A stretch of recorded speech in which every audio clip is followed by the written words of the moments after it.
Hey guys! Ngayong araw naman ay gagawa naman tayo ng tikoy na talaga namang bagay na bagay ihain ngayong paparating na New Year. Alam naman natin na isa ito sa hindi nawawala tuwing New Year. Dahil nga may paniniwala tayo na kapag kumain tayo ng malalagkit tuwing New Year ay mas nakakapagpatibay ng samahan ng pamilyang Pilipino. Next! Kaya naman para hindi ka na bumili ng tikoy ay tara, samahan mo na ako magluto. Para nga po sa paggawa ng tikoy ay gumamit po ako dyan ng 4 na cups ng water at nilagyan ko yan ng half cup na sugar. Pwede nyo namang i-skip na lang yung sugar kung ayaw nyo po na masyadong matamis. Dahil maglalagay pa naman po tayo dyan ng isang kind ng condensed milk.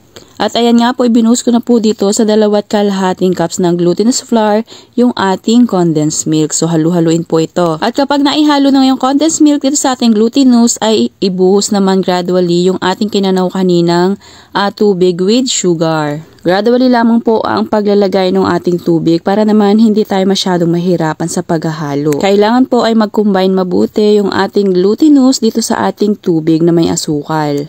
So ayan, bali ito na po yung pinakanghuling buhos ko dito sa ating glutinous at akin po itong hahaluing mabuti at kailangan po talaga ay tunaw na tunaw po yung ating pinakang glutinous. At kapag nahalo na nga pong mabuti ay eto na yung aking paglulutuan. Bali pinahitan ko po yan ng konting oil. At ibinuhos ko na po dito yung ating mixture. So gumamit po ako dyan ng salaan para naman sigurado na walang mapasama na namumuong glutinous. At inalis ko na nga po itong pinakang bubbles niya. Tapos ito po ay aking babalutan ng foil para naman po hindi matuluan kapag nagpawis na yung ating steamer. At habang naghahalo nga po ako nitong ating mixture ay nagpakulo na po ako ng tubig dun sa ating steamer. Para naman agad nating maisalang itong ating tikoy na gagawin. Bali ito nga po pala ay ating i-steam sa loob ng 1 hour. At dalawa nga po itong aking nagawa dun sa ganong kadaming mixture. So ayan, atin po muna yang palalamigin. So ayan, bahagya na nga pong lumamig ay eto, susubukan na nating magluto. Pero kung gusto nyo na mas maganda pang texture kagaya po na inyo nabibili ay mas maganda na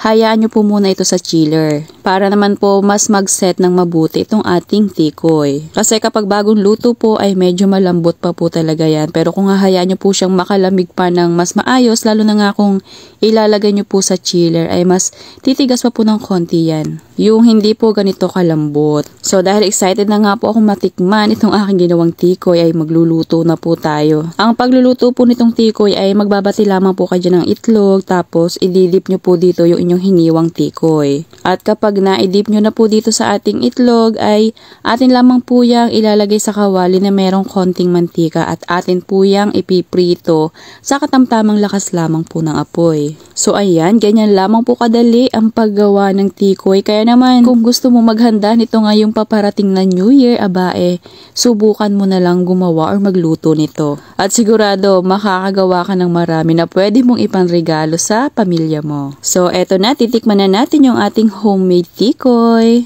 O wala namang pinagkaiba dun sa nabibili kaya naman subukan nyo na rin ito. Serve and enjoy!